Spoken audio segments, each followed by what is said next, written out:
Hare Krishna. Is it recording? Yeah. Okay. Hare Krishna, everyone. Welcome to the Bhagavad Gita class. Today we will continue with chapter 2 and hopefully we will complete it as well. Let us start with Mangalacharan prayers. So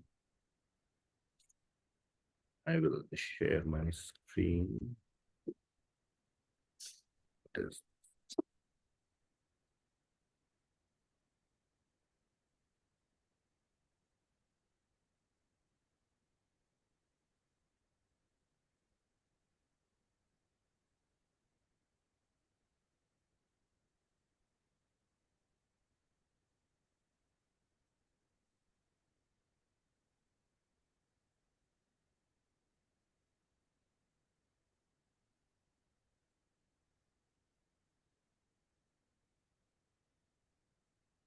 okay. Om Ajnanatimirandhasya Jnananjanashalakaya Chakshurunmilitam Yena Tasmai Shri Gurave Namah. Shri Chaitanya Manobhishtam Sthapitam Yena Bhutale Swayam Rupah Kada Mahyam Dadati Swapadantikam Vandeham Shri Guru Shri Yuta Padakamalam Shri Gurun Vaishnavanscha Shri Rupam Sagrajatam Sahagana Raghunathanvitam Tam Sajivam Sadvaitam Savadhutam Paridana Sahitam Krishna Chaitanya Devam Shri Radha Krishna Padan Sahagana Lalita Shri Vishakhan Vitamscha Namaham Vishnu Padaya Krishna Preshthaya Bhutale Srimati Bhakti Vedanta Swami Niti Namine Namaste Saraswati Devi Gauravani Pracharine Nirvishesha Shunyavadi Paschatya Desha Tarine हे कृष्णा करुणा सिंधो दीनबंधो जगतपते गोपेशा गोपिका कांता राधा कांता नमोस्तुते तप्त कांचन गौरांगी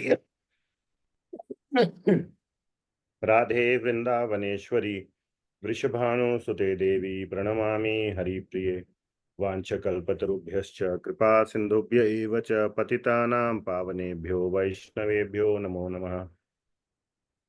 जय श्री कृष्ण चैतन्य प्रभु नित्यानंद श्री अद्वैत गदाधर श्रीवासदि गौर भक्त वृंद हरे कृष्णा कृष्ण कृष्ण हरे हरे हरे राम राम राम हरे हरे। जगत गुरु श्रील प्रभुपाद की जय। श्रीमद् भगवद गीता की जय।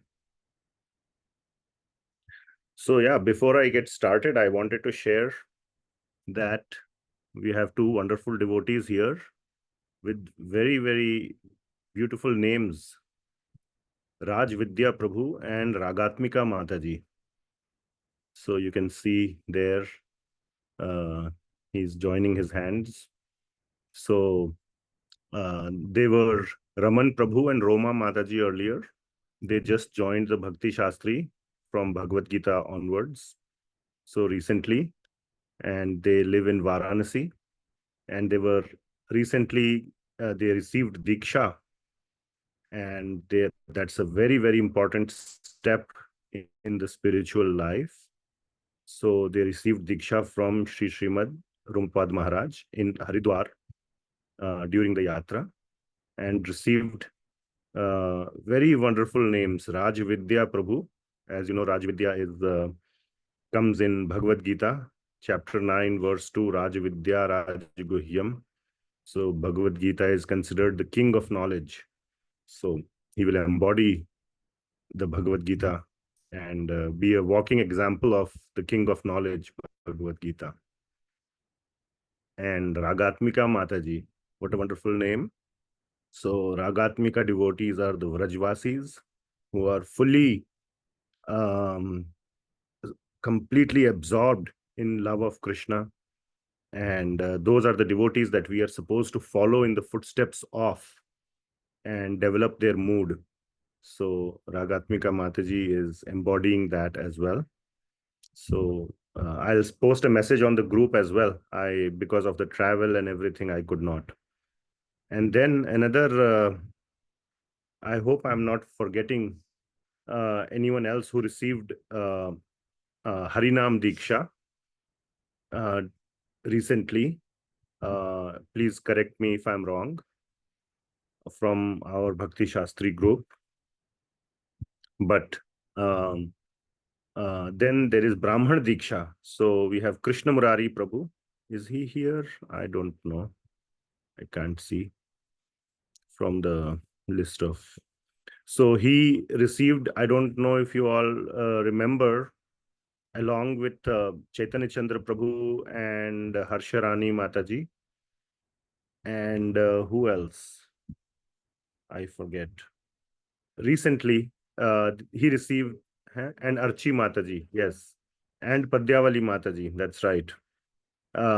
He came all the way from Mumbai and received Harinam Diksha just 3 months back, and then received Brahman Diksha now. So I have never seen such a fast track progress. But the point was, he was waiting for his initial Harinam Diksha for almost 15 years. So all the waiting was kind of combined for both. Anyway, so please pray for both, all these three devotees, and take inspiration from them. Taking Diksha is a very, very important step. Sri Rupa Goswami says the first step or the first limb of bhakti is Shri Guru Pada Ashraya, and then Shri Krishna Dikshadi Shikshanam. That's the second step. So these are the first two, and then the third is Vishrambhena Guru Seva. So it's all about connecting with the Guru, from whom we receive sincere and very detailed Diksha and Shiksha. So, and then and follow it, of course. It's not just a status symbol.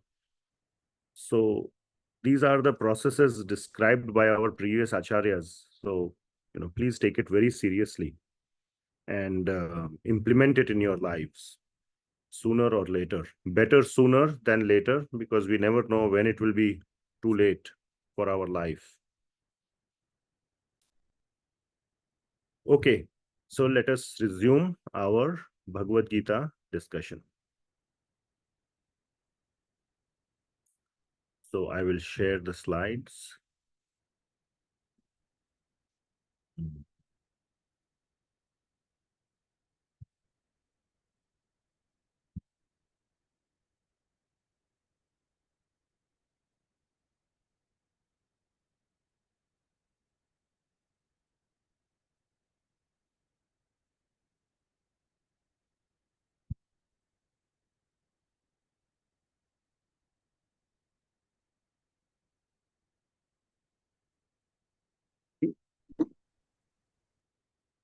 Okay.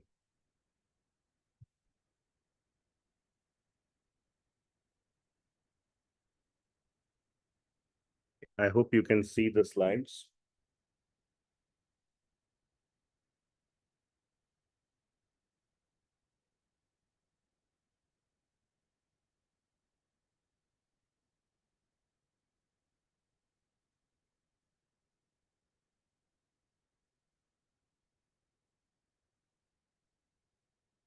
All right. So, chapter 2. Today, hopefully, we will conclude chapter 2. So, what we have discussed so far in chapter 2. So, we started off, Lord Krishna starts off with giving the full perspective to Arjuna that our life is not limited just to this one life within this body, but across many, many, many bodies, as the soul travels from one body to the other. And the soul is the real self, not the body. It takes ages to internalize that, but still, that is the understanding. Then Lord Krishna also gives an alternate view from the material standpoint, and that he should fight, he should prioritize his duty as a kshatriya over his compassion, over his duty as a family person, as a friend, as a student, etc. So, and then finally, Lord Krishna offers the spiritual solution. So he already offered the Sankhya, the Atma Jnana solution, and now he offers the Buddhi, or that Atma Jnana is the Sankhya solution, and now he offers something known as the Buddhi Yoga solution, where he says that do the activity, but in a completely detached way. So he introduces the concept of Nishkama Karma Yoga and says that if you do your activity or your actions in this way, then it is at a spiritual level because it does not attract any reactions at all. So all the reactions that you are worried about, causing sin, killing, causing disruption in society, all of those reactions are not applicable when done as Nishkama Karma Yoga, or Buddhi Yoga is what Lord Krishna calls it as. So that's a more practical solution rather than directly jumping into Atma Jnana, which will be the content of chapter 4, not specifically the science of the soul, but the fact that Jnana itself is a process, is a spiritual process, will come in chapter 4. But right now he is focusing on Nishkama Karma Yoga. And Nishkama Karma Yoga means that doing activities with no attachment to result, or doing activities just for the sake of doing activities, not to enjoy the result, or not even to worry about what kind of result gets produced. Result will be produced. It's not about doing activity that produces no results. That will never happen. But it is about not worrying about, or not expecting, and not claiming any ownership of the results. And this, a very important point is that this is a prelude to Bhakti Yoga. So the reason is that we have been from millions and millions of lifetimes been used to doing activities that produce results for our benefit, for our own sense gratification. And of course, our sense gratification includes the well-being of those we love, but that is a very small circle. So that also counts as our own sense gratification. So we have been used to doing activities and enjoying the fruits of those activities for our sense gratification. Ultimately, bhakti means doing the activities with absolutely zero desire for our own sense gratification or our own happiness, but everything for Krishna's sense gratification and his happiness. So making that sudden transition from our happiness to someone else's happiness is hard, because that's not what we are used to. We could have done that even in the material sense. And when we say us versus them, that is the fundamental point, that we are so much focused on us that if you introduce somebody else, that has always been the conflict. And we have always prioritized ourselves. Therefore, there is this intermediate step of Nishkama Karma Yoga, which means there is nobody else. Do the activity just for the sake of doing the activity, but the results do not belong to you, and neither are they for anyone else. Whoever wants, they can pick up the results. Srila Prabhupada gives a nice example in Sri Ishopanishad, that it is like you are walking on the road and you see a wallet, a purse full of money. So as a materialist, you will take the wallet, see there is a lot of money, and you will keep it in your own pocket and walk away. That's how a materialist, or that's how we have been. That is our sense gratification. What the other option is, you see there is money and you just leave it there. You were walking on the road, fine, and you happened to find it. That was your action. You walked on the road, you saw it, you picked it up, but you put it back. So you did not take it with you. Somebody else might come and take it. That is his problem. You just leave it there. So that is what is being talked about. And then the third level, which will be bhakti, is to go and give back that wallet to whom it actually belongs. So the third level would be if you open the wallet and you find the ID card of the person as well. You look up his address, see who it belongs to, you go to his house and you return the wallet to him saying, I found your wallet, it is your money, please take it back. That is bhakti. So a devotee understands that everything belongs to Krishna, not to us. Everything, even this water, I'm drinking this water. Where did this water come from? You can think it comes from Bisleri, but ultimately it comes from some, natural resource, some glacier somewhere. And, you cannot just produce water. That's why all this space exploration and everything is occurring to find planets where there is water. If you can produce water, why you have to find a planet which has water? You can just go to the moon and produce water out of your own strength. It is not possible. So you can take any amount of hydrogen, any amount of oxygen. So takes more energy to bond those molecules and produce water than is in the product. So basically you lose energy. I'm talking in terms of physics, to bond those molecules. So you cannot just produce water out of a physical process. I mean, you can, but you will lose in the terms of the energy equation. Anyway, so that is the bhakta, or the devotee aspect, that he realizes that everything comes from God and therefore he returns it to God. And of course, he uses some of it as God's prasad, or his blessing. So, but that transition would be very drastic for most materialistic people to make. And therefore, there is this Nishkama Karma Yoga, which is introduced. And 2.47, which is Karmanyeva Adhikaraste Mahafale Shokadachana.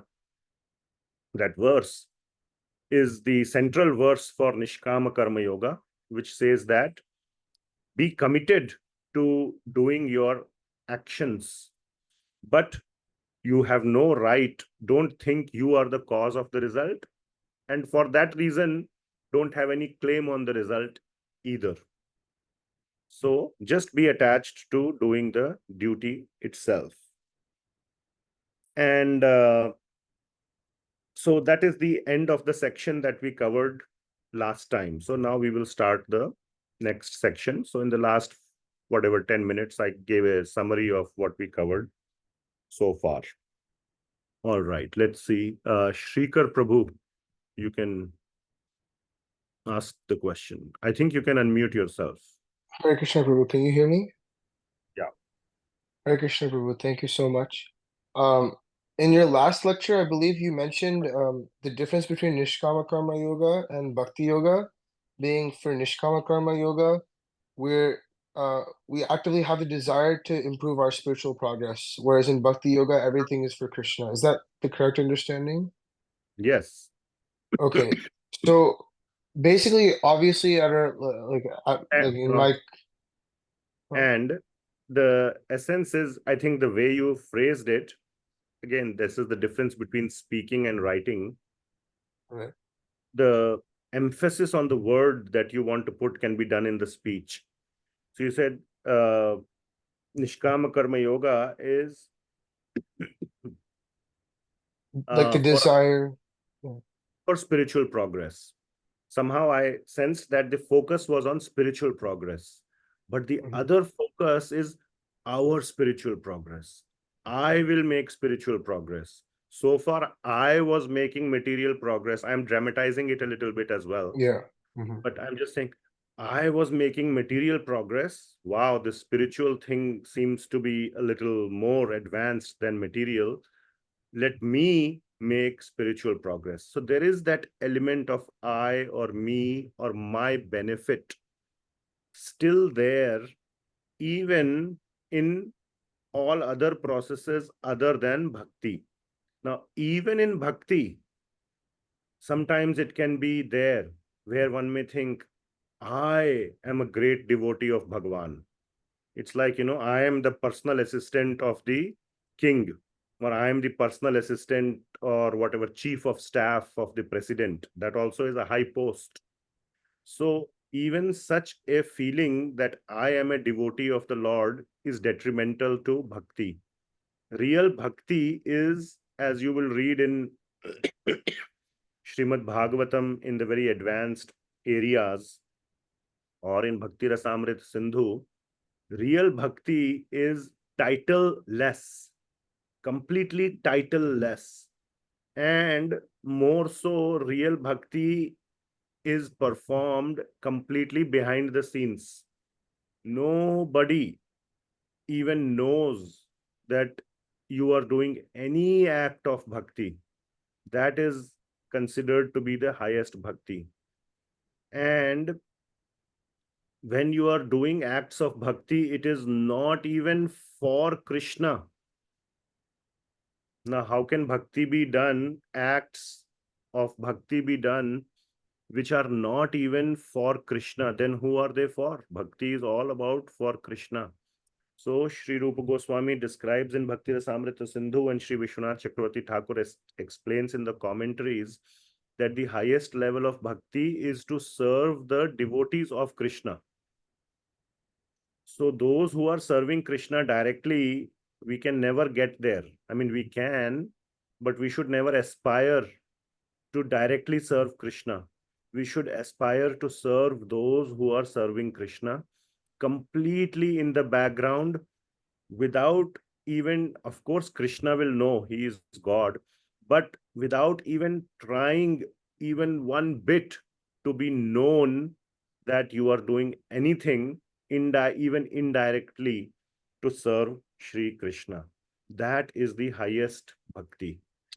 So where there is absolutely no any sense of I and mine or for me or anything, completely get dissolved into nothingness. And for Krishna, that is everything. Of course, he knows and he values that most highly when you completely dissolve yourself into nothingness. And it is not just about also the title, I am nothing, I am the most nothing. No, just continue serving Krishna with no desire for being known. Anyway, sorry, I interrupted your question, but I just wanted to say that, that is the highest level of bhakti. Go ahead. That was, yeah, I really appreciate that. Thank you for all of the explanation, Prabhuji. That was really important. So my question based off of this is that basically currently at this Kanishtha stage, basically like Nishkama Karma Yoga is going to be extremely prominent because in order for me to stay motivated in Krishna consciousness, I will want my spiritual progress. Like I want to, everything is centered still around like my desire to improve in bhakti. But how do I know? And I know probably for the longest time it won't ever switch to actual pure bhakti, but how can I like how do I know or how do I transition from like this to bhakti No, basically? you are already doing bhakti. You are not doing Nishkama Karma Yoga. So I don't understand your question. Why would you say that you are not doing bhakti? Bhakti is acts. done by your senses, your sense organs, karmendriyas and gyanendriyas, hands, legs, eyes, ears, you are hearing, you are seeing, you are doing. So acts and your mind, so that are done to please for the happiness of Sri Krishna, to attain the stage, the further stages of bhakti known as prema. So you are if you are doing that, then that is towards a purpose to develop a loving relationship with Krishna, and that is bhakti. That is no longer Nishkama Karma Yoga. In Nishkama Karma Yoga, there is no thought of Krishna or God or Rama. Or when I say Krishna, it includes all the other forms of Krishna. So they should not come into the picture. And that is not true for you, I think. Okay. So you are doing bhakti. Of course, we are all in the beginning stages and we have a long way to go. But you are on the bhakti path, not on the Nishkama Karma Yoga path, I think. Okay. As much as I know. I appreciate the clarification, Prabhu. Thank you so much. Yeah. All right. Okay. Let us move forward. So then, after getting this understanding, you can lower your hand. So after getting this understanding of Nishkama Karma Yoga, Arjuna asks some questions to Lord Krishna. So as you can see, question answer is very important. And questions will come up when you hear attentively and also try to apply it in your situation. So hearing attentively will result in theoretical questions. And when you apply it to your life, then it will result in practical questions. And those are the most useful because ultimately bhakti is to be practiced. We have this one lifetime. That's it. Better practice it now. Otherwise, then you better should hope for that you never think in your last moments that bhakti was the most important. Then you should, if you didn't practice bhakti, better to leave the body in ignorance. At least you will not be regretful. Anyway, so, but the worst thing I feel is, to leave the body in regret that, I wasted my life. So, Arjuna asks from his,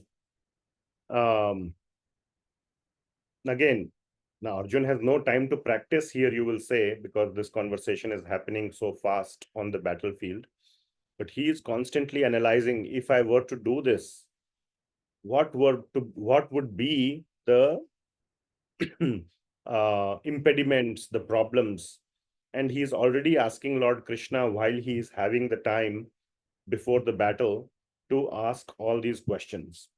So you will see most prominently this come up in chapter 6, when Lord Krishna talks about controlling the mind, and Arjun can already foresee that he cannot do this. So he will ask Krishna very, very point blank, very almost to the extent of being rude, very hard questions. So I call those questions in the category of practical questions, even though Arjun has not had time to practice, but you get what I am saying. Anyway, so Arjun asks, okay, how does such a person actually look? In the sense that, give me some practical, like vivid description of such a person. And he asks about 3 things of such a person. BMW, just remember this acronym. It will occur at many places in Shastra, and it's easy to remember. Body, mind, and words, BMW. So it is the Sanskrit, it can be in many, many different ways. There is this famous verse, for example, Tattenu kampam susamikshamano gunjana evatma kritam vipakam hridvad vapurbhir vidadham namaste jivetayo mukti padesa dayabhag. So hrid, vapu. Hrid means heart or mind. Vak means vakya or speech, and vapu means body. So there also Lord Brahma is saying, Hrid Vag Vapur Bhir Vidadham Namaste, that with body, mind, and words, let me always worship you. So again, this concept of BMW keeps coming all the time, because those are the three ways in which we perform actions. We perform actions through the body, through words, and also through mind. So Arjun is asking, so he says, Arjuna Uvacha, Sthita Pragyasya Ka Bhasha. Sthita Pragya. So that is the word that was used earlier, that such a person who is a Nishkama Karma Yogi is being called as a sthithaprajna. In this verse, three words are being used for such a person. Sthithaprajna, samadhistha. Samadhistha means one who is sort of in that stage of samadhi, not real samadhi, but as a living person, he is in the, as if in the stage of samadhi. Or another third one is sthitadhi muni, where his mind is completely controlled and he's like a sage. So these are the three words that are used, and one of our acharyas, I think Shri Vishwanath Chakravarti Thakur, calls this person, these three words, as jivanmukta. It's a technical term, but it means that those who are living, they have not yet, they still have a material body and they are living in the material world, but they are at the level of completely being liberated or self-realized, or have no attachment to anything material, not even to their material body. So they are known as Jivan Muktas, and at the end of their life, they will go to the spiritual world. So these are the three words that are used. And Arjuna asks, Sthita Pragyasya Ka Bhasha? What is his bhasha or language, which translates to the same thing as mind? Even when you think something, you think in language. Try thinking of something. You will use some language, your mother tongue or whatever. The thought also uses language. So that is Ka Bhasha. Samadhi sthasya Keshava. Sthitadhi kim prabhasheta. Prabhasheta means how does he speak? So that is the words or the speech. Kim asita vrajeta kim. How does he sit? And vrajeta means walk. How does he walk? Which means sitting and walking are acts of the body. So how does the body work? And sitting means restraining the senses. So there's an aspect of how do you use the body? Using the body and not using the body is also very important. When not to use the body. Sometimes you say, na, uske haath pair bahut chalte hain. Means like he overuses his hands and legs. If somebody is very violent, we say like that. You know, uske haath pair bahut chalte hain. Means he doesn't know when to stop using his hands. He's very violent. So you should know when to stop also. When to constrain, or when to, calm yourself down, and when to engage your senses, when to use your senses. So that's why it is being asked, how does he sit and how does he walk? So essentially, Arjuna is asking about, please explain me the BMW symptoms of such a Jivan Mukta or a Sthita Pragya or a Samadhistha or a Sthitadhi Muni person. So Lord Krishna, the rest of the chapter till the end of chapter 2 is a answer to these three questions, BMW question. So first he answers the M, the mind. So that is verse number 55 and 56.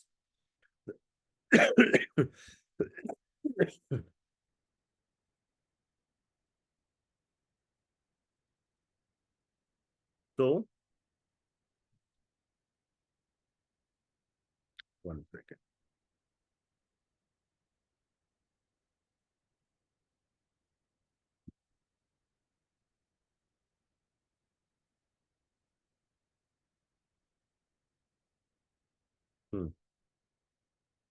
So 55 and 56 are the response to the mind question.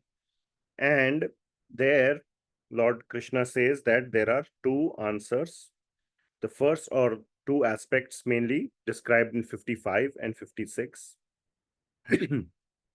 So 55, he says, the Supreme Personality of Godhead said, O Partha, when a man gives up all varieties of desire for sense gratification, which arise from mental concoction, and when his mind, thus purified, finds satisfaction in the self alone, then he is said to be in pure transcendental consciousness. So, first thing, and then the next verse also I will go ahead and read because that's the first point I'm making. So, giving up material attachments, that is in the next verse.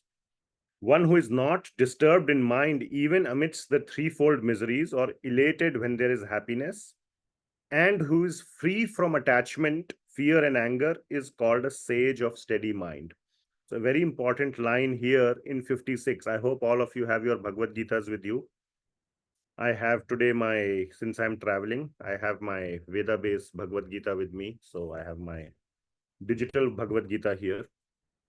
So, 56, there is Vita Raga bhaya krodha sthitadhir munir uchyate. So that line Vita Raga bhaya krodha is very important. It will occur, the exact same line will occur in a very important verse, 4.10 also. So Vita means to give up, Raga bhaya krodha. So I will expand this. Raga leads to bhaya and krodha. So Raga means giving up attachments. So that is the most important thing, which leads to bhaya and krodha. Bhaya means fear. So when you have strong attachment to something and you still have it with you, your loved ones, your money, your bank balance, whatever, there is bhaya of losing it. So all the time we are afraid. Every day I call up my children, where are you going? Why are you out at after 10, 12 o'clock, 1 o'clock?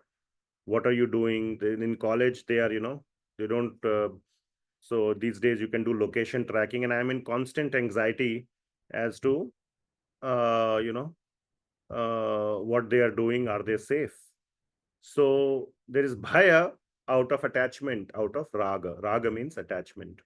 And there is krodha means when you lose something, when you actually lose something or you don't get what you want, then there is, if you are wanting a promotion badly or whatever it is, you know, there is anger. So attachment, that raga is the root of bhaya and krodha, is the root cause. So giving up material attachments, and that is obviously in the mind, is the first step.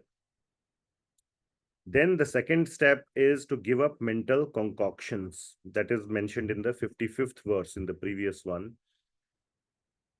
So giving up material attachments or desire for sense gratification, etc., and speculation. And the Sanskrit word that is used is manah gatan.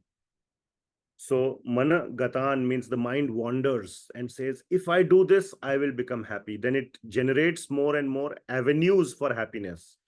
First, you already have avenues of happiness. Then you think, oh, I wanted a promotion. I got it. Now I am happy. Now let me find out more ways of becoming happy. How about I change a job? In this job, I am happy. I got a promotion also. Now let me look for next job. So that is all speculation. How to create avenues which will potentially give more and more and more happiness. This goes in the domain of lobha, greed. So we think we will become satisfied. Okay, if I get promotion, I will get satisfied. After you get it, you realize, oh, that is not satisfying. So we are constantly trying to get more and more.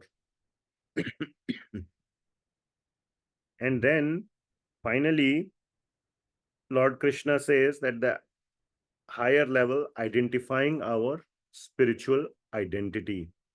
Atmani eva atmana tushtha. So completely being satisfied in yourself.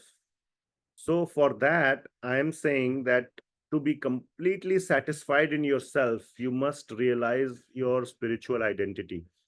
At the base level, to identify the spiritual identity means to identify that spiritual identity is my only identity, is a negative statement.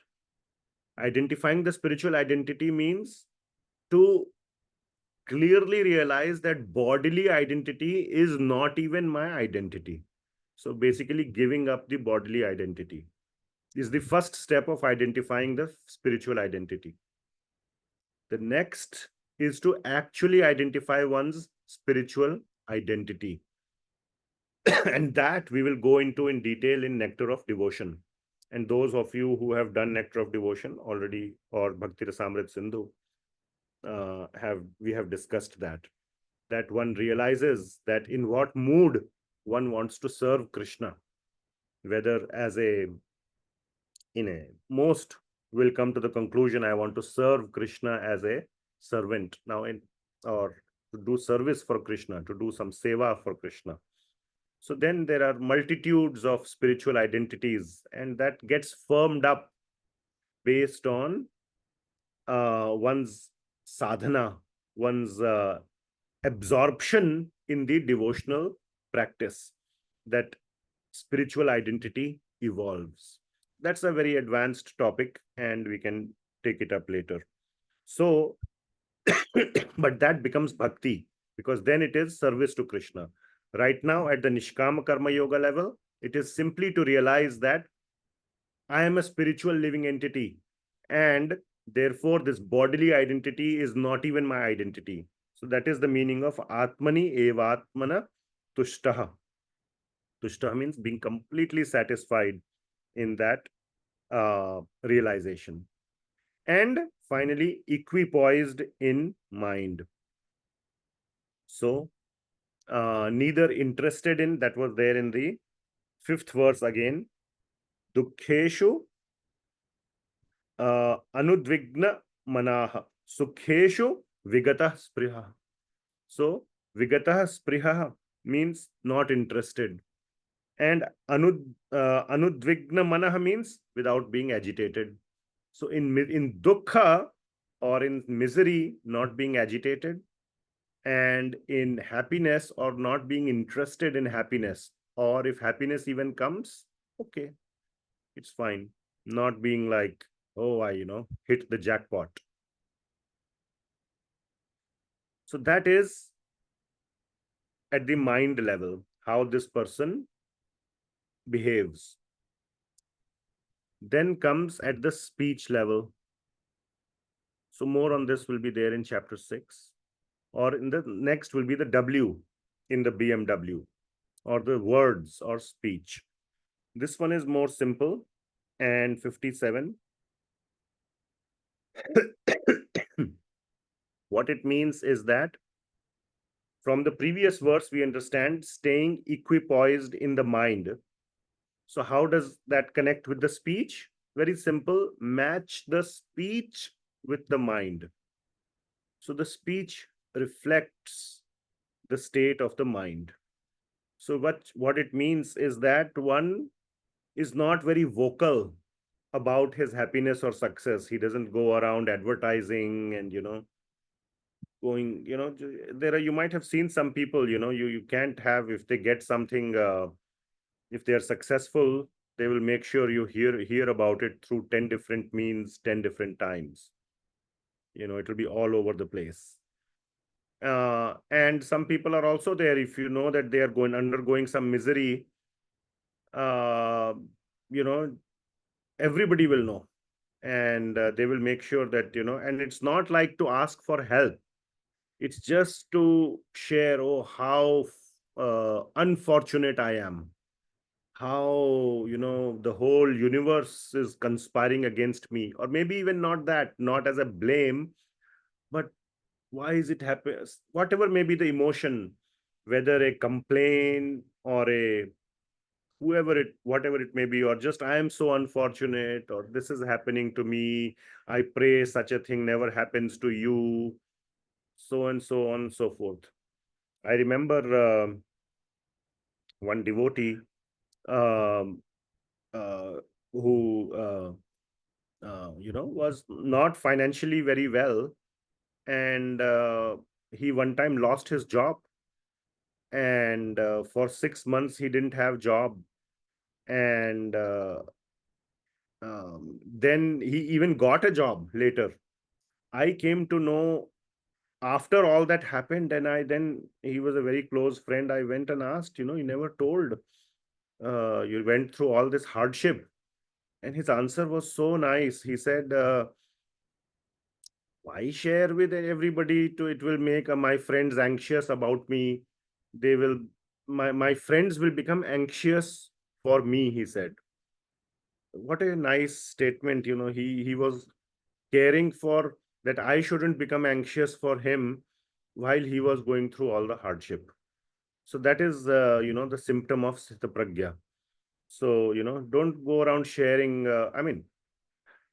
asking for help, and to or to devotees to help. Definitely one should do. One should not become so, um, you know, this also. But again, there are various levels of people. But I'm just sharing that how a sthita pragya person may think, that he always thinks about other people more than himself. So like that. So that is in the speech. So that person in that example knew when to control his speech. He never went around and telling everybody, oh, I lost my job, I lost my job. He peacefully tolerated, he got a new job, and everything was fine. So, didn't make a big deal out of it at all. Now, it doesn't mean that, again, I will say this again and again, one shouldn't think that one shouldn't share one's problems with friends, with devotees. Definitely you must, and ask for help, and devotees are here to support each other. And in the same spirit, when devotees ask you for help, you must just step up and offer help immediately. So devotees keep each other strong. So please keep that in mind. Okay, so that is on the words. Now the next several verses will be on the body. And this 58th verse is a beautiful verse, which gives a wonderful example of a tortoise. So 58th verse, the word kurma is used here.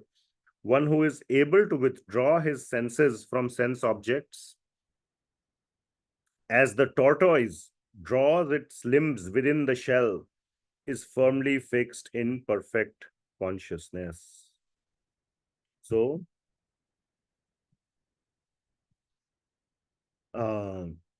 one must know. So, the tortoise is the perfect example of restraining senses.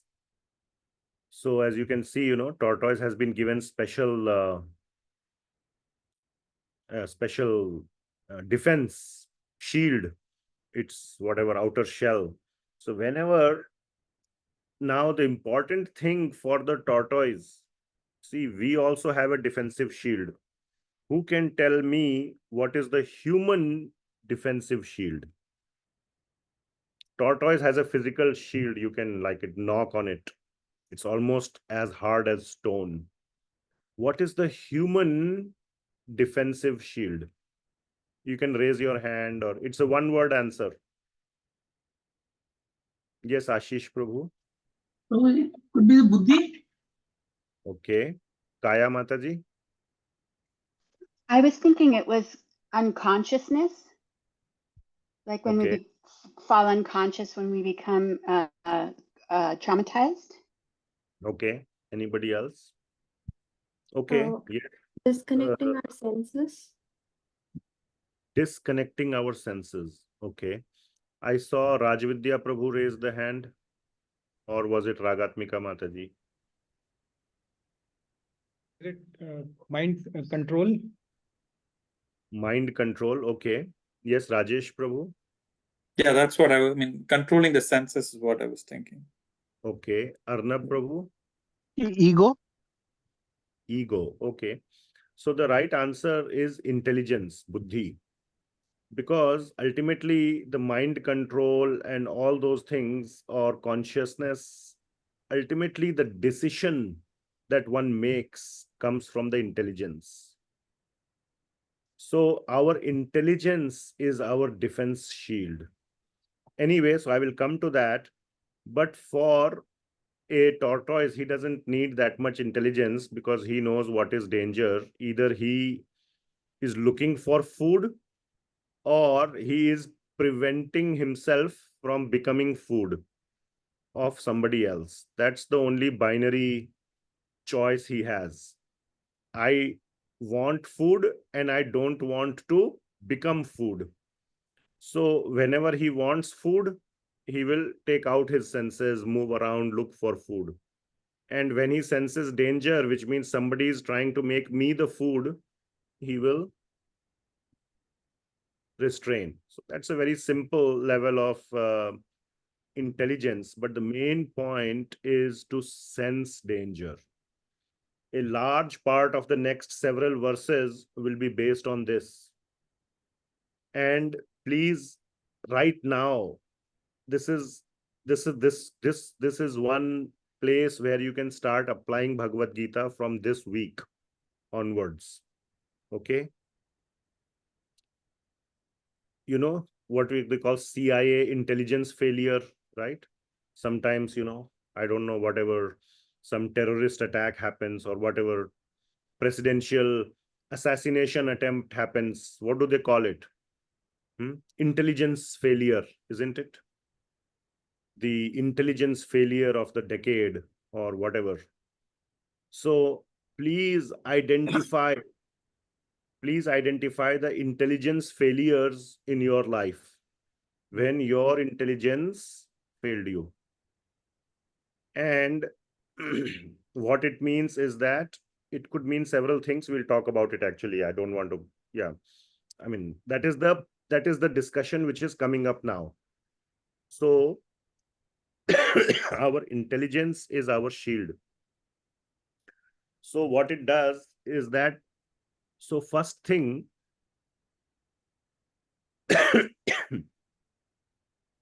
upon seeing the danger, the tortoise withdraws itself and goes in the shell. And then it can never be harmed. I have a YouTube video saved somewhere. I found a YouTube video where I saw a tiger. You can search for it, or I don't know, don't search, otherwise you'll get all kind of nonsense hits and you'll get distracted. But a tiger for like 10 minutes was trying to turn or whatever, eat the tortoise.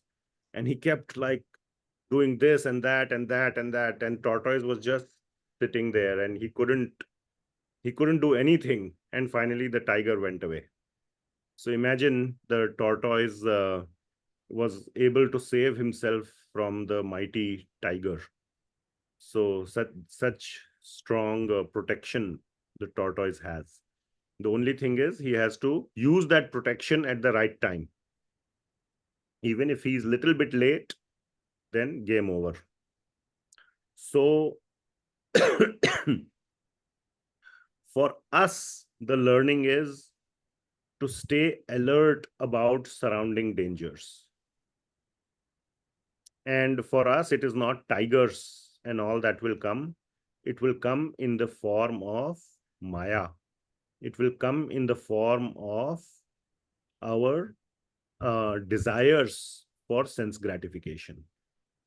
And most of the desires for sense gratification, where we end up doing sinful activities, are in three categories: Dhanam, Janam, Sundarim. what is known as MPS, money, power, and sex, in most blunt terms.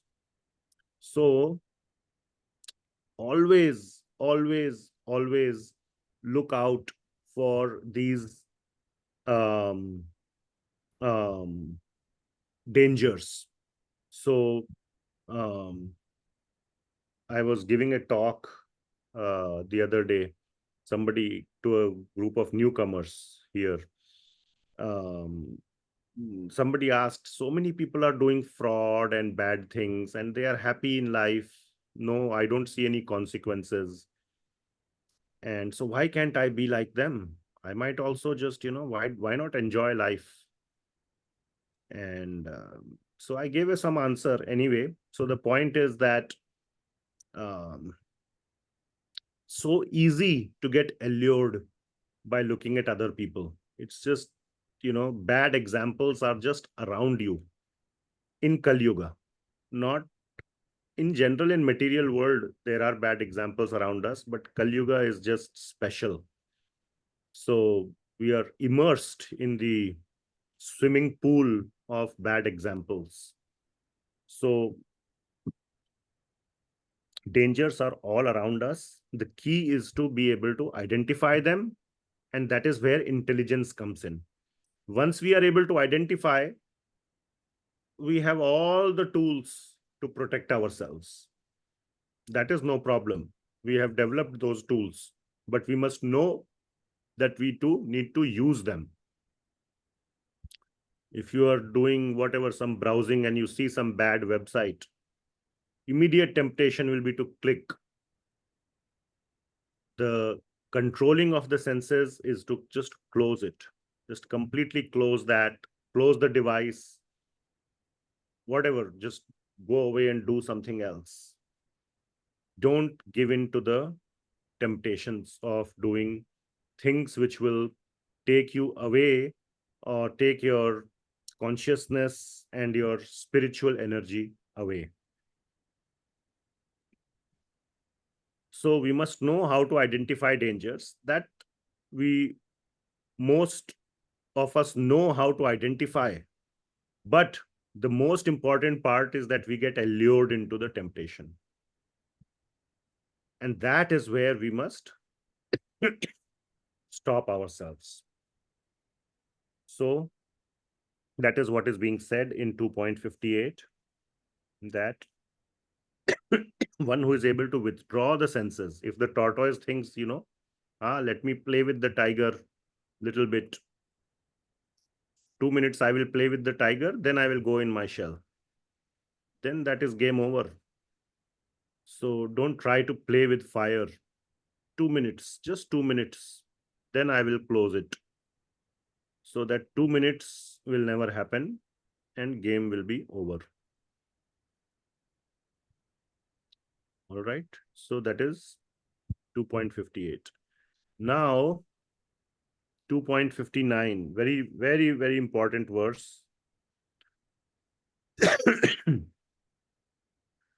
So, this verse is, you must almost try to memorize it.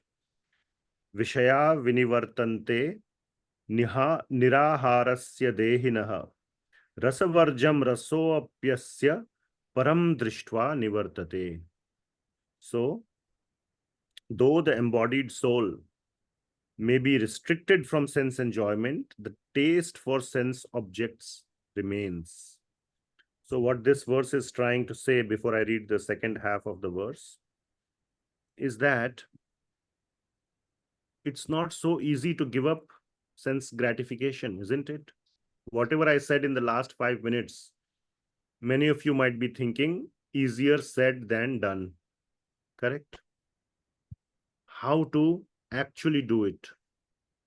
How to actually control our temptations? That too, when we are faced with it face to face. How to give up that strong attachment to sense gratification? How to control the senses when tempted? It's hard.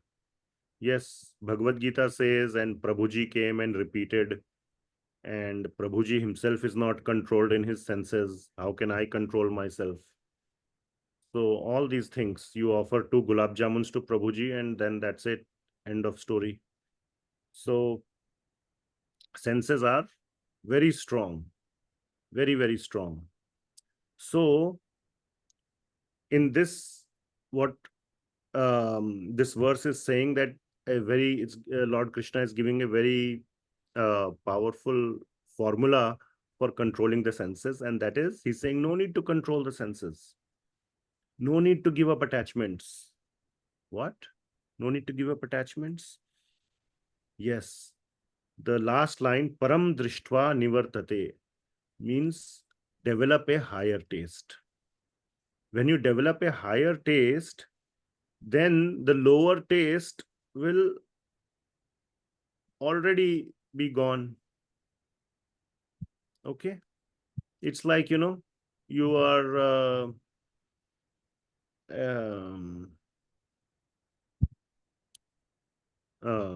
addicted to some movie song. All the time you're singing that. Then 1 year later, new movie comes and you get addicted to new movie song. So old one fades away. So easily gone. But for that, you need to have the new movie song.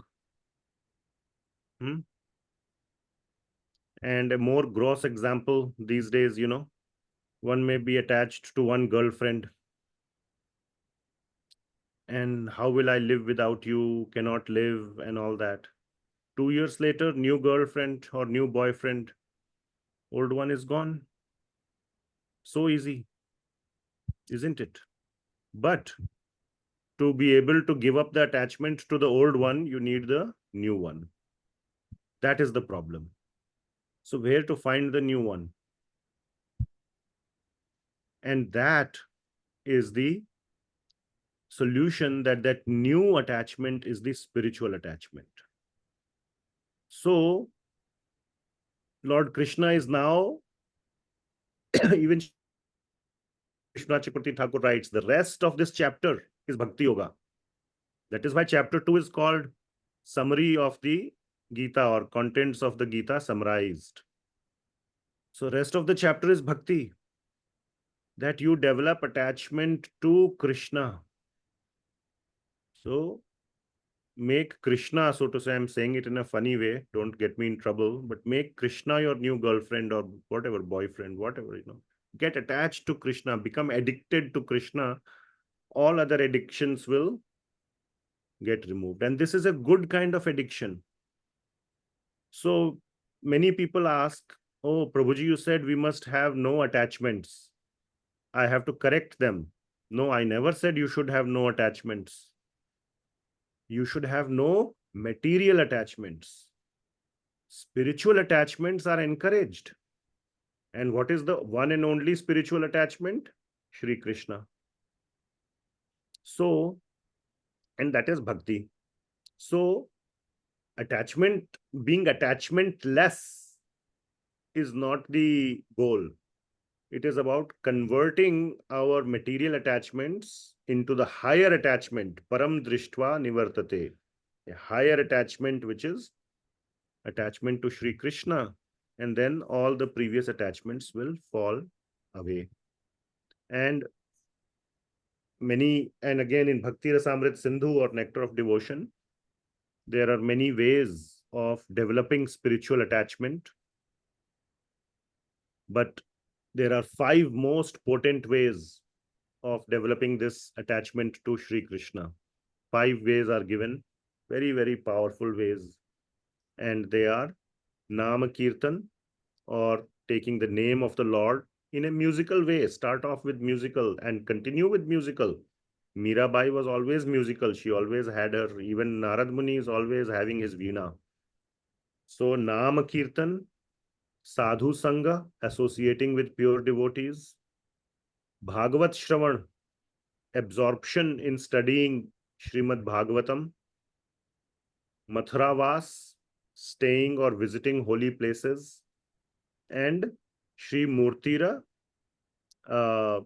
Angri, Shraddhera Sevana, with lot of devotion with lot of love, serving the feet of the deity of the Lord. So Murti Sevan, you can say, deity, worshipping the deity of the Lord. Anyway, we'll go into these 5 later in Bhakti Rasamrit Sindhu. But by practicing doing these things, one can develop higher taste. And if you sincerely practice this, I'm telling you, for many people I have seen, they are so like, even if they have 30 minutes, 20 minutes free available, they want to do this. They want to either sing Kirtan, they want to read Bhagavatam, they want to do this or that. Within these 5 areas, they are, or these 5 domains, they want to spend the time. There's no time to do anything else. Okay. So that is the developing the higher taste. If you have questions, you can start raising hands, okay? But I'll keep going and complete the chapter. So, but these are all important points that I am mentioning. So please try to apply in your life. Try to identify for those who are more inclined to sense gratification, enjoying the senses.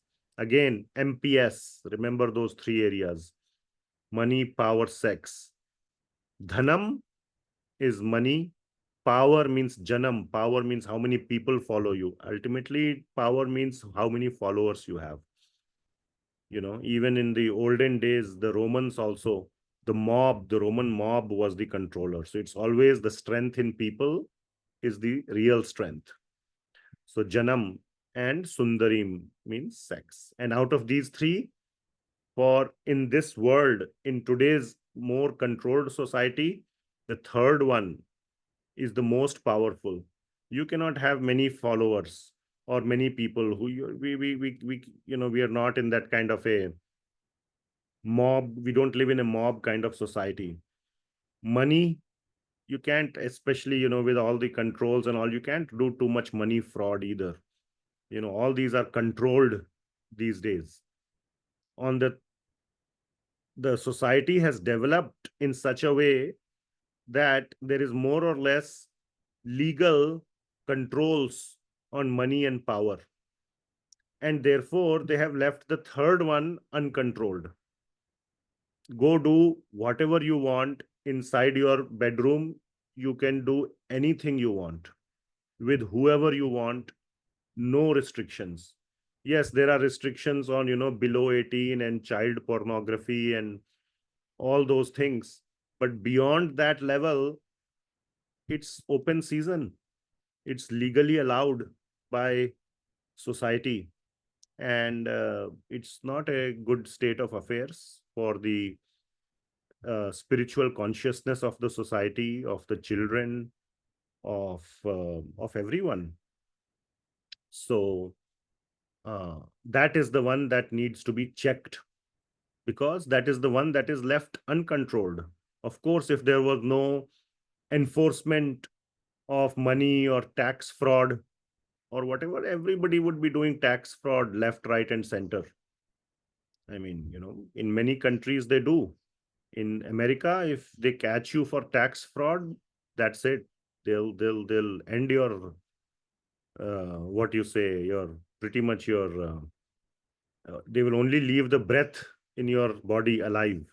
Everything else will be taken away if they find you doing tax fraud. Is a very serious fraud. So there's so much fear in American, at least, society for tax fraud that nobody does it. Not so much in other countries, so they do it. But slowly it is tightening up. I've heard in India, Mr. Modi is, tightening up and all those things. So there is all those are good things. But the third one, the sex part or the pornography, is a big problem. And it is, unchecked, completely unchecked. So one must guard oneself against that. And there are these 5 very beautiful ways, the 5 potent ways of bhakti help to really develop um,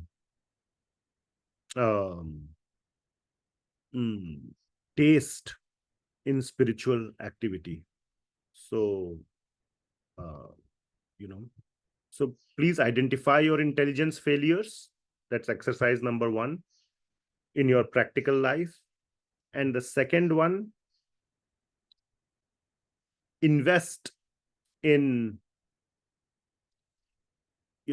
invest in this param drishtva nivartate, in this higher taste. It will take time to develop, but surely it will develop. Yeah. So,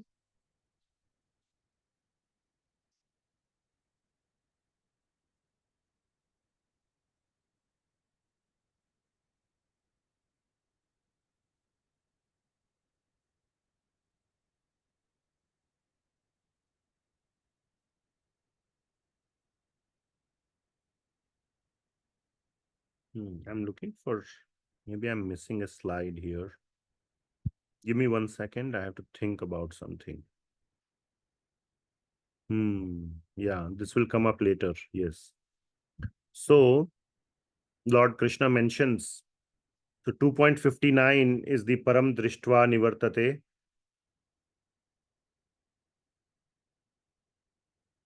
And 2.60, Lord Krishna mentions that these are so strong, these senses. The senses are so strong and impetus, O Arjuna, that they forcibly carry away the mind. Even of a man of discrimination who is endeavoring to control them. So strong these senses are that even somebody who's trying to control the senses can, get distracted or can slip from time to time. And I will actually jump right now to 2.67, because it is connected. Okay. So I'll go to 2.67, which says, so please read you can open in your book 2.67. As a strong wind sweeps away a boat on the water, even one of the roaming senses on which the mind focuses can carry away a mind's intelligence.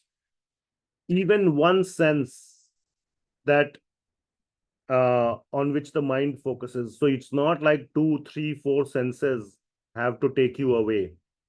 Just one sense has the power to completely just distract you, completely distract you.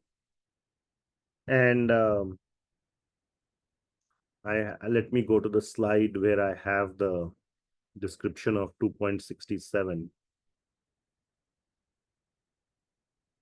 I'm just changing the sequence a little bit. Yeah.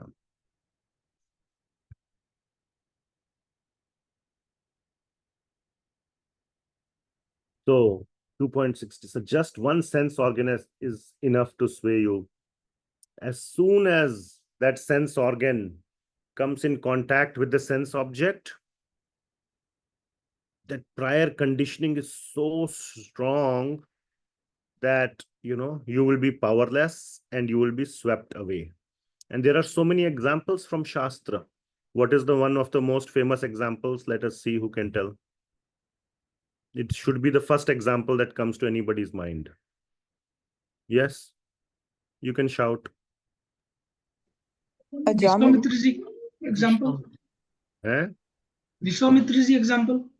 Vishwamitraji, yes. Another example, Ajamil. Yeah, both examples, right? Ravan as well. Huh? Ravan. Ravan? Yeah. Ravan was never trying to control. We are talking about somebody who's trying to control. He was like, trying to control. Yeah, that is what we are trying. Aren't you hearing the conversation all this time? I was thinking the opposite. Yeah. Ravan is like, okay, bring me more, bring me more.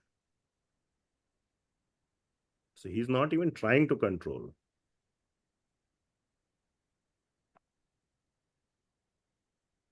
So Vishwamitra, very strong example. Another example is in Bhagavatam, there was a sage, and this is Vishwamitra obviously had such a, he was, Indra sent the most beautiful Apsara to tempt him. So, of course, you can say that, who can withstand such a strong temptation? But there was this sage underwater who was meditating underwater, sitting in water and underwater and meditating. And he just saw two fish mating with each other. Fish, can you imagine just two fish? So they are not even mammals. So, and he got distracted by just that, one fraction of a second vision of two fish mating. How strong the senses are. And Chaitanya Mahaprabhu advises in Chaitanya Charitamrita, don't even look at a female wooden doll.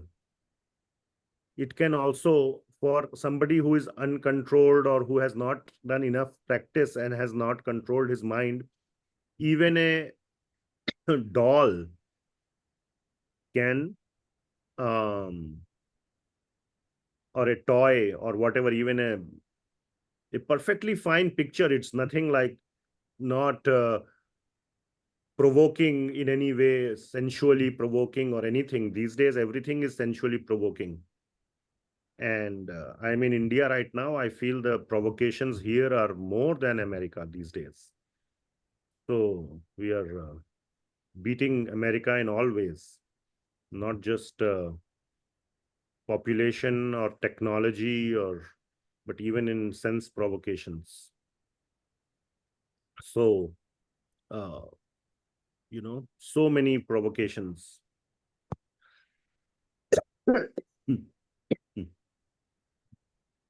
Yeah.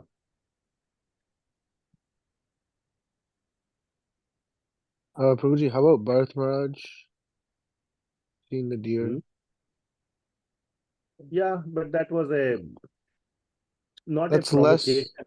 yeah. So he act. It started. It's not a good example. Okay. Because it started as an act of compassion. Here we are talking about sense provocation. Right. He Like just wanted to completely. save. Yeah. Okay. So you should look at your own situations and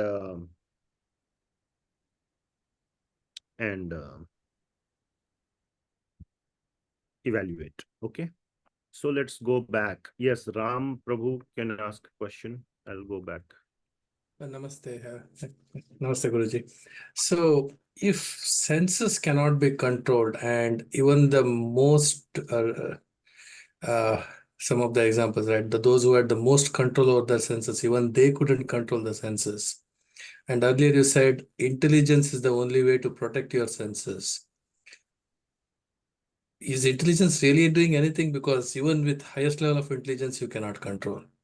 So where does intelligence come into the picture here? Is it even useful? Yeah, it is useful. So you missed the later part of the conversation, the whole thing about param drishtva nivartate, and using your intelligence. Even bhakti requires intelligence. And Lord Krishna is telling you directly now, and he will tell now, that's the next topic that is coming up right now actually, that the ultimate solution is to do bhakti, is to develop that higher taste, and the higher taste is Krishna bhakti. And I gave the small number of examples where they couldn't control their senses. There are hundreds of examples of devotees who controlled their senses by bhakti. Now, there are many who can control by yoga and by other means also. So it's not like those examples are generalizing the failure of the system.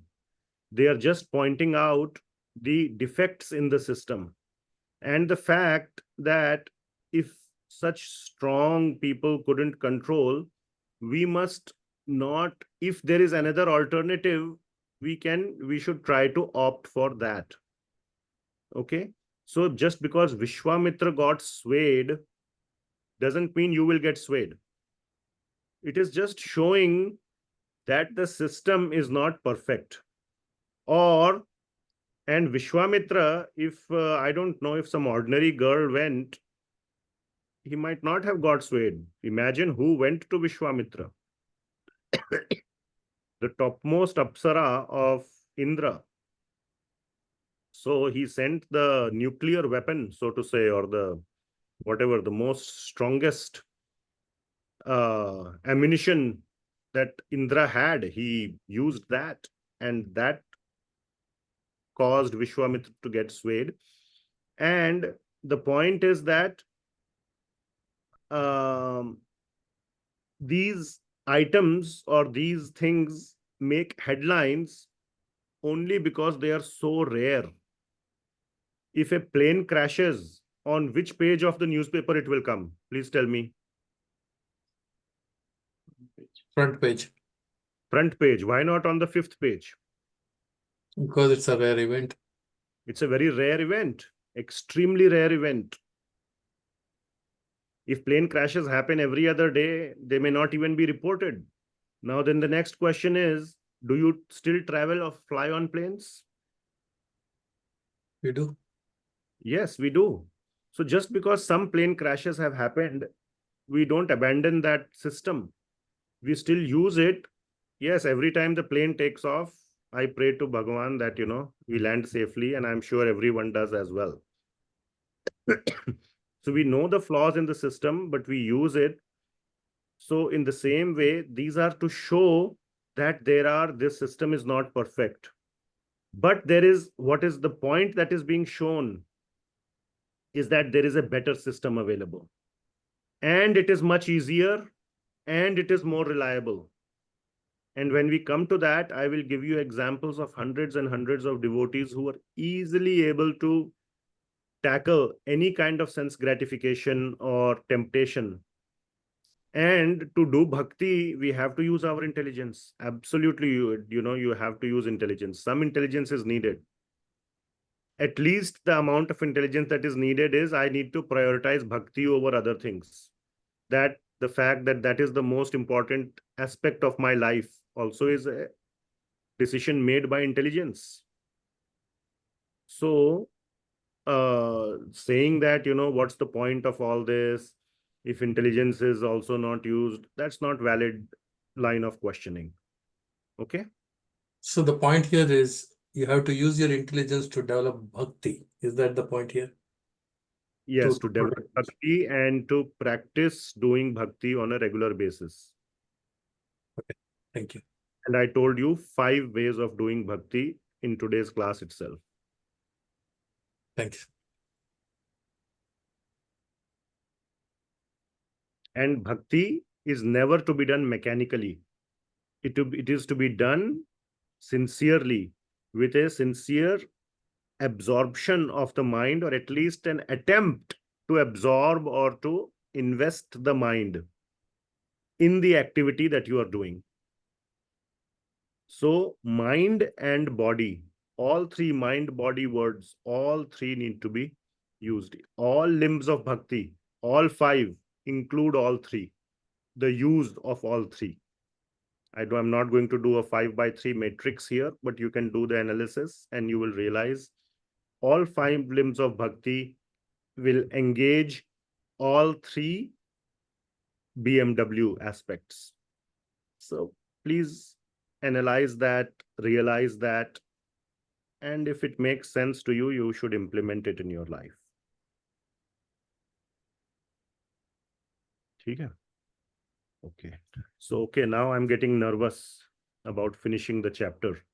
We went too much into discussions.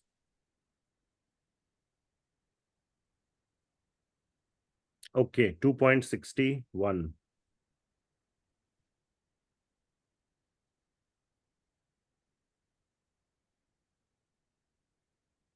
Okay, but the good thing is we already did 67.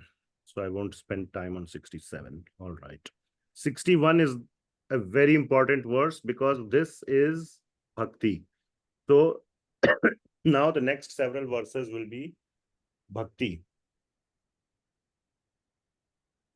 So what is 2.61?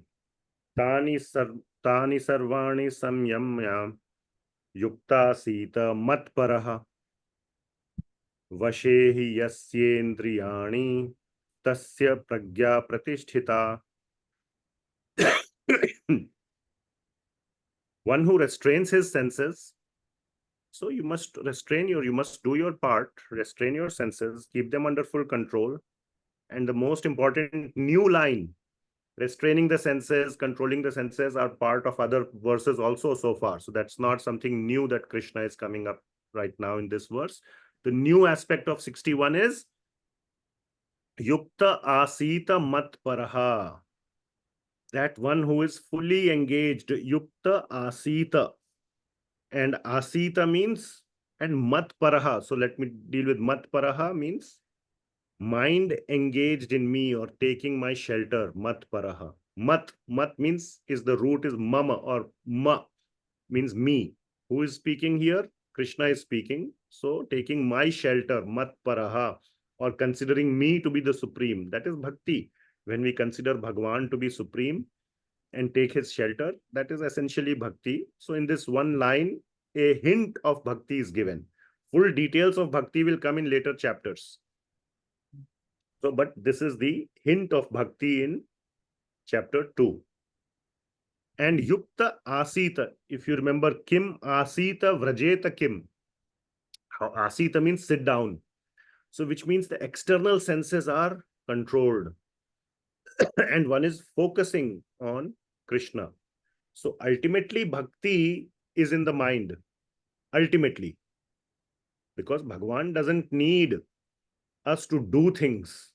He doesn't need us to light a lamp and move it round and round 7 times. Okay, so that is for to develop our love for Bhagwan. As it is said, bhakti can be done even in the jail. In jail, who will give you a lamp? Nobody will give you a lamp. So bhakti is ultimately done in the mind level. So anyway, so yukta asita matparaha. So this person is completely this sthithaprajna person who is a devotee, who is a bhakta, is fully engaged in the mind, in me. In the mind, he is always thinking of me. That's the meaning. That's what Prabhupada is saying, and fixes his consciousness on me. Another way of saying the same thing. Is known as a man of steady intelligence. So this is bhakti is being introduced here. Okay, now I think we can go through this quickly. We discussed a lot. So all these are, you can see that little picture there. So how it starts, 62 to 63, how the downfall happens, is given by Krishna in 8 steps. How many steps? 8 steps. And the most important is the first one. Because you will see Lord Krishna says, if you think you can stop yourself at the second step or third step, you are mistaken. That's why this is known as a slippery slope. What is a normal slope? It is a friction slope. You go down 2 steps, you come back 2 steps, you go down 3 steps, you come back 3 steps. Because it is made of concrete or it is made of a friction surface. You can go up, down as much as you want. But imagine a slope made of ice, slippery slope. Can you come back? Once you are a little bit on the slope, you can never come back. There is only one direction, which is down. Right? So don't think that you can step on a slope of ice that is known as a slippery slope. Your first step was enough. So the only way to prevent yourself from going down the slippery slope is, what is the only way? To not step on it. Which means prevent the first step. So it all starts with dhyayato vishayan pumsha. Pumsha means man or person, not just a man, but a person. Contemplating on the sense object. You are thinking about, I don't know, I'll take a gross example. You are thinking about someone else's wife or someone else's husband in the mind.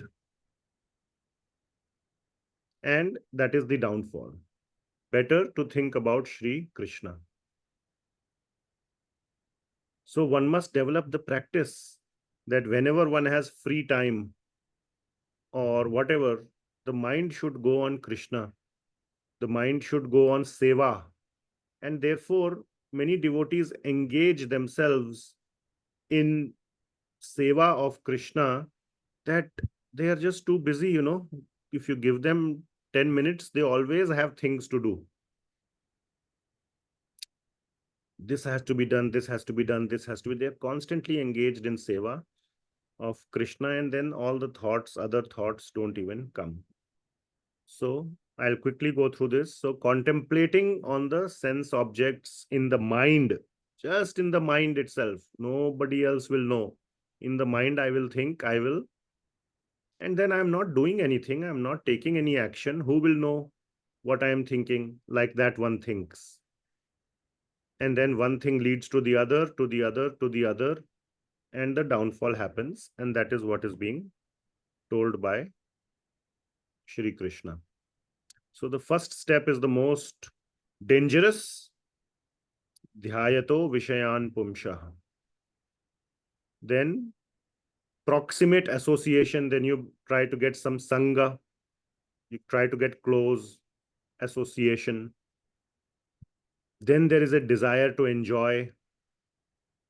From that sangat sanjayate kamaha. Now to actually enjoy.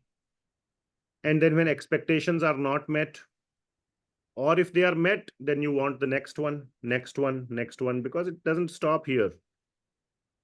From one slippery slope to the next. If not met, krodha. So the best solution is to nip it in the bud, as it is said, or just don't step on the slope. Fifth step is sammoha, delusion or illusion. And in that moment, you lose all previous teachings. Bhagavad Gita was the first thing to go out of the window. And all other teachings, even morality, and at even in cases, legal consequences. I can get caught. It is a criminal offense. All those things, that power to discriminate goes away. Destruction of intelligence happens. That buddhi nasha, that shield, that's the thing that will keep us protected, is gone, and then complete destruction. Pranashyati. All right. So, Lord Krishna has given two options so far. Right? What are the two options? Who can tell? Let's see who is doing good analysis of the class. Yes. So, Prabhuji, the very first point, what you said, that we should not step to the first point.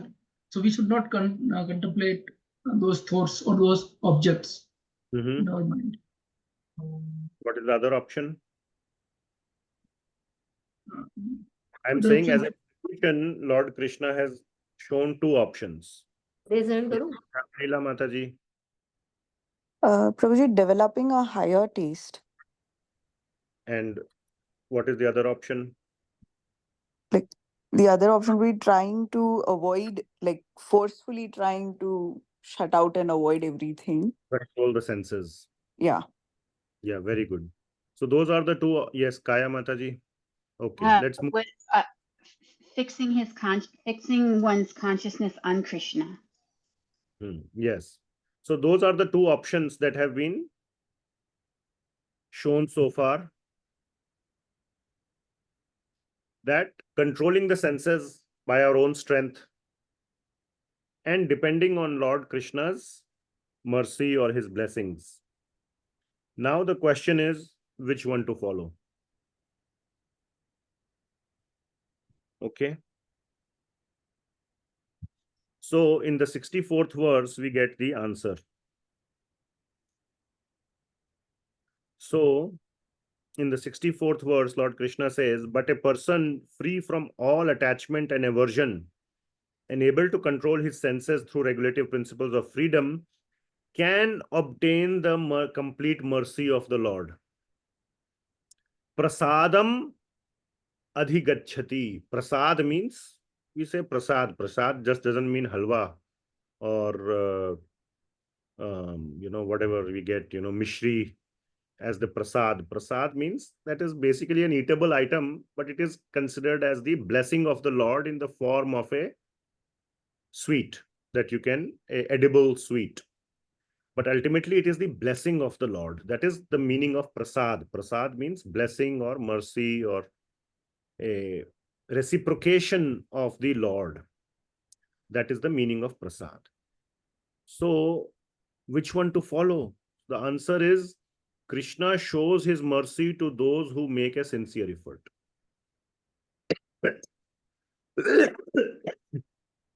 The Prabhupada says in the purports, God helps those who help themselves. So, one should not be like Ravan. Okay, one after the other. And then if somebody asks, then say, I'm waiting for God's mercy. God's mercy will not happen on Ravan. God's mercy will definitely happen on Vishwamitra. He was trying. Okay, he failed. Still, he became one of the great sages. Great sages. He was present when Srimad Bhagavatam was spoken by Shukdev Goswami. He was the one who took Lord Ram and Lakshman to the forest. He is considered the spiritual master, the trainer of Ram and Lakshman. Who can have that position? So it is not like Vishwamitra is some, ordinary person. He's a great personality. So the mercy of the Lord will happen on the Vishwamitra and all, not on the Ravan. Because one, so that is I hope you get the point. So this also is part of the answer to the other question someone was asking. What is the point? The point is you are showing your sincere effort. Anyway, Maya is so strong, and we will see in 7th chapter, Daivihi Esha Gunamayi Mama Maya Duratyaya. Bhagavan will say this Maya is my energy. Who has the power to fight against God's energy? Your nuclear bomb is bigger or God's nuclear bomb is bigger? Who has a bigger bomb? Tell me. Obviously, God's nuclear bomb is bigger than your nuclear bomb. You don't even have a nuclear bomb. You have a small Diwali cracker. And that too a fused one. It doesn't even blow off. So, Maya is very, very strong. And even with all our intelligence, all our power, we cannot actually counter it. But with our little power, if we show the sincerity to control, then by Bhagwan's prasad, the remaining 99% happens. And then Maya stays away. Okay.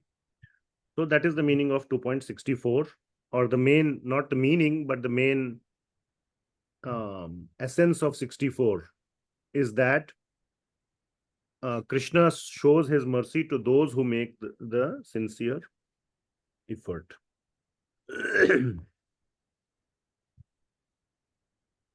Okay, rest is straightforward. And then it becomes a virtuous cycle. As they say, what is the opposite of it? A vicious cycle. Once you are trapped, then you go down. It's a downward spiral.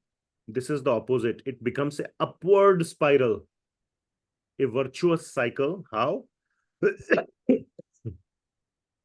When one receives the mercy of the Lord, the miseries are destroyed. Even the sense gratification temptations go away. The situation becomes more and more better to do bhakti. One is able to fix the mind on Krishna even more, and then more mercy happens, more blessings come, and it keeps, feeding and going upward. But one should not think, now a practical point here, those who will practice bhakti, they will see very nice this mercy of the Lord, blessing of the Lord, do very good things in people's life. One should not take it for granted. Chalo ho gaya, I am done, I have won the battle. No, there is every possibility that our past conditioning will cause us to get sucked into our past desires. Okay, so one must be very, very careful and stay fully connected. Must stay very, very careful. And here's a practical tip for everyone. I don't think I wrote it down ever, but I told many people who come to me and ask for guidance and this and that. I tell, this is the first thing I tell. Keep a bhakti journal. Write down all your success stories and your realizations, personal, your own, because they are the most influential for you. I can keep telling you everything that happened in my life. That way, there are so many biographies of devotees. Why everybody has not become a devotee? Because they are someone else's realizations. So write down your realizations and use them when you are in doubt. If they worked for you 5 years ago, they have a high chance of working for you again. Again, your intelligence may still give reasons. Oh, it worked at that time because, Prabhuji had brainwashed me really nicely. Now I have removed all the brainwashing. So now, this doesn't make sense. But whatever may be the justification later, but these are your best tools, your best bets to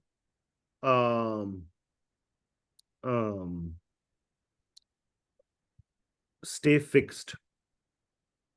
So like I'm telling you, identifying your intelligence failures, or if you read a chapter of Bhagavatam and you really relished it, write down why you relished it, what made you relish it, what was your experience, what aspects of it, which verse, what did you see in this verse or a purport or some other Acharya commentary, and try to replicate that process or try to do that, take learnings from that and keep relishing.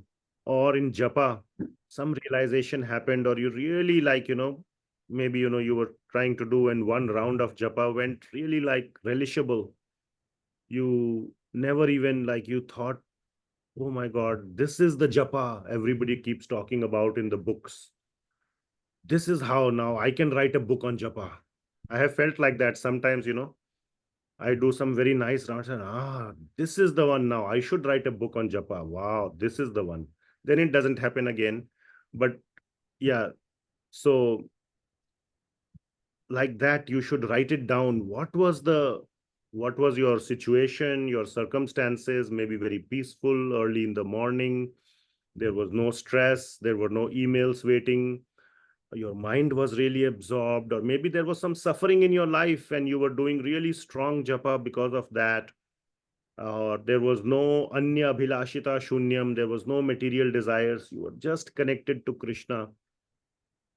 Maybe there was a lot of gratitude towards Krishna for everything that is there in your life, and you were just doing japa as an act of reciprocation, expressing your forgetfulness. How many times or how long I have forgotten you.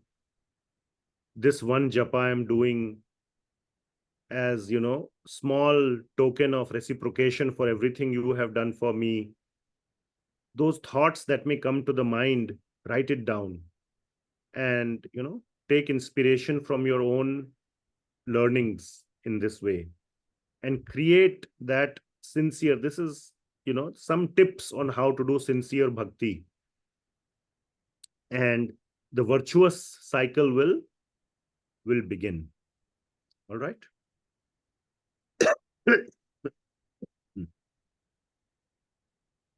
Okay. Next, then Krishna talks about the flip side, ayukta. Ayukta means, what is ayukta? Who is an ayukta? Ayukta means who is not engaged, thus ayukta. Because if you see in the previous verse, the word yukta was used. Where it was used? Oh my God, too far back. Yukta asita matparaha. So, engaged with his consciousness, engaged in me, matparaha. Ayukta means one who is not engaged, thus not depending on Krishna and not making any effort. What happens to such a person? Very simple. No buddhi. First thing is no buddhi, no bhavana. No bhavana means no, he doesn't have any spiritual emotions or spiritual realizations. No bhavana, no shan. So first two are spiritual. Buddhi means spiritual intelligence. One doesn't get. Intelligence will always be there. Ravana also had intelligence. Okay, how to kidnap Sita, how to do all these bad things. You need intelligence. So this is the spiritual or the good intelligence. And then no shanti and no sukh, no peace and no happiness. Okay. So from here I made the connection that I will never be ayukta. Now I know Bhagavad Gita. Many people drop out after second chapter because they think they know Bhagavad Gita now. And that is true. Bhagavad Gita is summarized in second chapter. So okay, I am done. Now I am invincible. I have won the battle. That is when 2.67 comes. Even a small temptation can sway the most powerful mind. So don't underestimate your past conditioning. Your past conditioning is basically your meditation on sense object, on Vishayas. So you have been a great sage. You have been a great Rishi Muni of sense gratification. So how can it be given up so easily? So that is why Lord Krishna says 2.67 that don't underestimate this. Even one contemplation on one sense object is enough. And there are these examples. Okay. So what is the solution? To stay away from all sense objects at all times, and especially identify the sense objects which you have been meditating on or which have the power to sway you. Okay.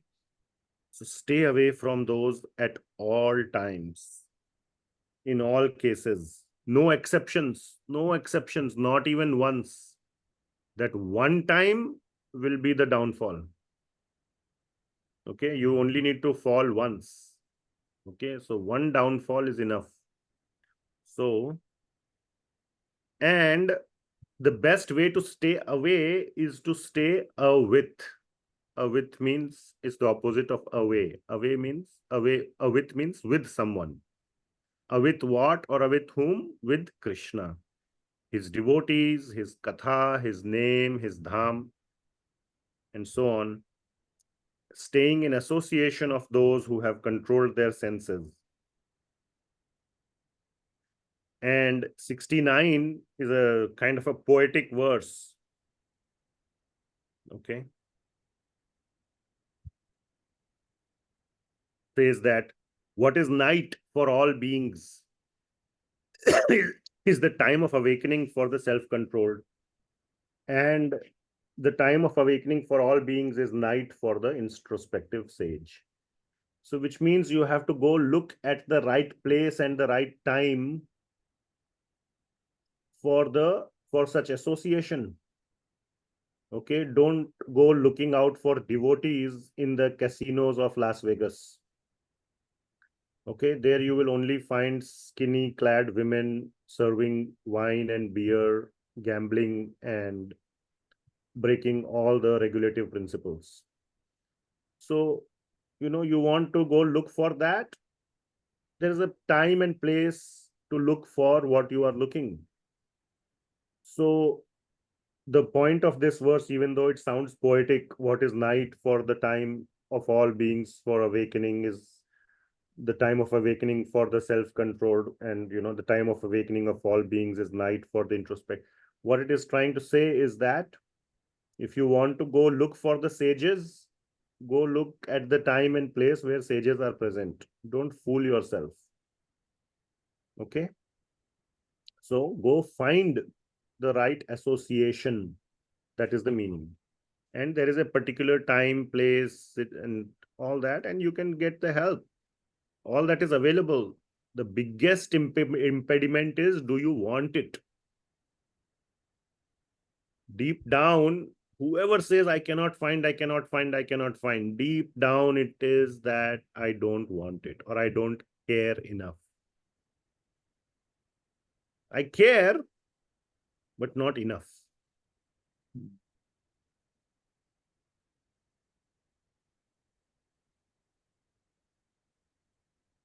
So you need to look in the opposite direction to find it. Okay, then, so this was the solution. The outcome. Outcome is, for a fully self-controlled person, 2.70, a person who is not disturbed by the incessant flow of desires that enter like rivers into the ocean, which is ever being filled but is always still, can alone achieve peace, and not the man who strives to satisfy such desires. So the outcome is that one can become such a person that then even constant engagement with sense objects has no effect. And here there is the opposite story of Vishwamitra. There is this great devotee of Lord of Chaitanya Mahaprabhu, Sri Haridas Thakur. So the king of the land sent a very beautiful, the most beautiful prostitute to sway him, to tempt him. And she went to Haridas Thakur, who was busy in doing his japa and kirtan. And she went and tempted him in so many ways. And he said, okay, you sit down here. I will come and, I will talk to you after I have finished my japa. And he was absorbed. And like this, he kept postponing her for 3 days. And 3 days she was sitting there because she had been given a lot of money to go and tempt this great saint. And you know what happened after 3 days? Obviously, she was not able to tempt him, but she became a saint. And today there is a temple in her name.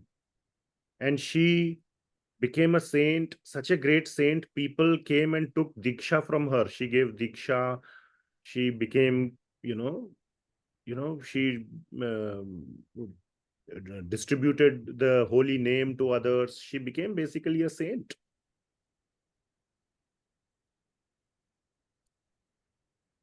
So she went to corrupt Haridas Thakur in a certain way. I can say Haridas Thakur corrupted her. Or not corrupted her, but what you called? Cleaned her. So that is the power of devotees.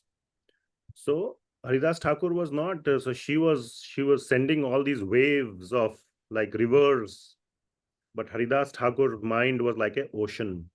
Any number of rivers can come in the ocean stays calm. So that is the 70th verse.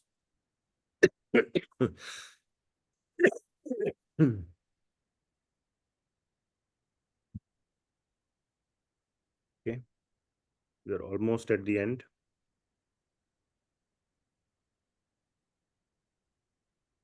And then in the previous verse, Lord Krishna talked about no happiness, no peace, and no happiness as the outcomes as well. And Lord Krishna says that such a person also obtains eternal peace, not just material peace, but eternal peace.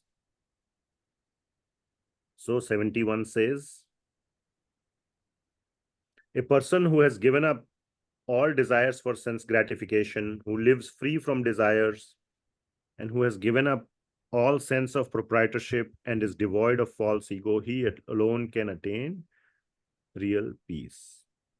So, giving up all sense gratification desires, vihaya kaman yah sarvan, all sarvan desires for sense gratification. One sense gratification is enough to sway, okay? You cannot say, I only have one sense gratification. And I told you what is the most powerful sense gratification. And nirmamo nirahankaraha. So, people go around with this mama and ahankar, mama mameti, me and mine, I and mine. So giving up this mentality of I and mine. And nirahankaraha, and without any ego and pride, can attain real peace. There is a deep purport to it by previous acharyas. We don't have time to go into it, but we'll quickly wrap up. Last verse, 72, is the ultimate outcome. So this is a material level outcome that one attains peace. The ultimate outcome is moksha. So being situated in such Buddhi Yoga at the moment of death. So the translation of last verses, that is the way of spiritual and godly life, after attaining which a man is not bewildered. If one is thus situated even at the hour of death,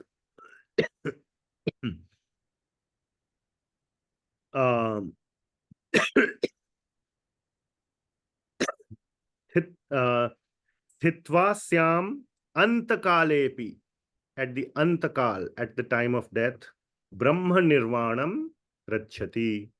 So even at the time of death, one obtains the highest or the ultimate outcome, which is Brahma nirvana or moksha. So one obtains moksha if one is situated in this consciousness, in this Buddhi Yoga at the time of death.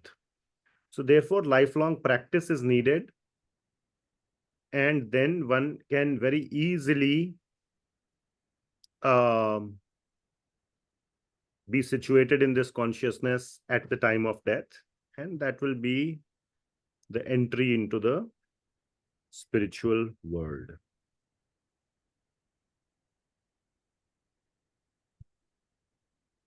Okay. Yeah, that's what I have said. Sthitvasyam antakalepi Brahma nirvanam ichchati. Okay, more on it in chapter 8. Okay, that's it. Chapter 2 is done. Any questions? Okay, no questions, and we are right on time. Chalo bhai. Okay, one question. Yes, Ragatmika Mataji. Hare Krishna Prabhuji. Actually, you mentioned about the 5 ways to do bhakti in terms of katha, five powerful ways. There are others also, but 5 power. Yeah, Bhagavatam Katha and Kirtanam. So actually, I was just curious to understand, how do we know that we are getting complacent with it? Are there any indicators? Yes, very much. You will know, okay? You will know. In your heart, you know. That's the first answer. But complacent, you can now, is your answer, am I getting complacent? Is different from am I getting less interested in it? I will answer both. Complacent means that, you are becoming lazy. So you can keep track that, am I putting enough time and effort into it? Or maybe genuinely there is some family issue, some health issue with family member, some job issue, some maybe house construction, this, that, temple seva, whatever temple president said, you have to go do this 2-month project or whatever. Something may come up on a limited basis. That is fine. You go do that, deal with it, and come back and engage again. But complacent means you're just becoming lazy, or something else which is avoidable is taking up the time. So you can track it. You can see, what am I doing? And if it is some other act of bhakti, that's fine. Maybe your heart is in that. Some people think that, oh, what I really want to do is book distribution, and they do it. But then they think, well, actually, what I really want to do is book reading. Book distribution was like a external manifestation of the internal thing, which is I am attached to the books. Something like that. So if it is from one to the other, then it is fine. You need to find the act of bhakti, the limb of bhakti, which you are naturally attracted to. So complacent means, but if you are getting complacent and you are watching Netflix instead, I would say that is complacent. Then you can catch yourself and do something about it. So I think the answer is straightforward, or is there more to the question? So actually, we are supposed to progress in bhakti, right? There are advanced stages of like when Prabhuji was saying Kanishtha Bhakti, Kanishtha Adhikari, and then Madhyama Adhikari. So you are supposed to progress, right? Yes. Further and further. So yes. If we are like not progressing and we are. The question is, how do I measure whether I'm making progress or not? Yeah, or if I'm not making progress at all. Or so how do I? That's a very good question. And the answer is very similar. That, are you seeing yourself more and more interested in engaging in the acts of bhakti that you think you like more and more, and you're getting yourself to doing it more easily? Or you have to like force yourself to do it, and it is more like a lip service. Oh, I like to do chanting. But when you have suddenly there was some meeting which got cancelled, or something happened, or whatever, and you're sitting on the airport, suddenly flight is 2 hours delayed. Instead of scrolling through your Facebook, 2 extra hours, at least 1 out of those 2 hours you do solid japa. I am guilty of that. 2-hour flight is delayed or whatever on the flight. Yes, that is even more important. You cannot even scroll because you're not connected on the flight. Okay, on a long flight you can sleep 4-5 hours and all, but then if you have your iPad and you want to read, you make a plan. And prior planning, how much you are interested, tells you how much prior planning you do. So all these things you can see in your life, that how much you are preparing for that. So if you know you are going on an 8-hour flight, and after getting on the flight, you realize, oh, I should be reading Bhagavatam. Oh, shoot. I don't have internet. I didn't download any PDF. I didn't do anything. What an idiot I am. Whereas a person who may be interested will always have 100 megabytes or gigabyte of PDF already downloaded. He will always already have a checklist, a prioritized list. First, I must finish this, then this, then this, then this. He will have a list. He will have 3 parallel tracks. Because all the time, cannot read Bhagavatam. So you read Bhagavatam, Bhakti Rasamrit Sindhu, Chaitanya Charitamrit, Laghu Bhagavatamrit, Brihad Bhagavatamrit, whatever it may be, Vedanta Sutra, etc. You have all these things, everything is ready, any moment, or lectures or whatever, your AirPods are, always within an arm's reach. And, your 1,000 hours of MP3s are ready always. And whenever there is time, you have a checklist. Okay, this is the last one I heard. This is the next one. So that whole thing, like in Netflix, isn't there a feature like, where you can say, this is the watch next or save for later or something, these are the movies I want to watch next, watch next. Don't you have that? They are giving you all those things. They are feeding you all those things. For bhakti, there is no such app yet. So you can make your own list. You can see. And whenever you have time, you can see yourself doing this. It means you are making rapid progress. So basically, your time engagement and time and mind go correlated. Mind and time are very correlated. So if your time and mind are engaged and you see more and more easily, effortlessly, means you are making progress.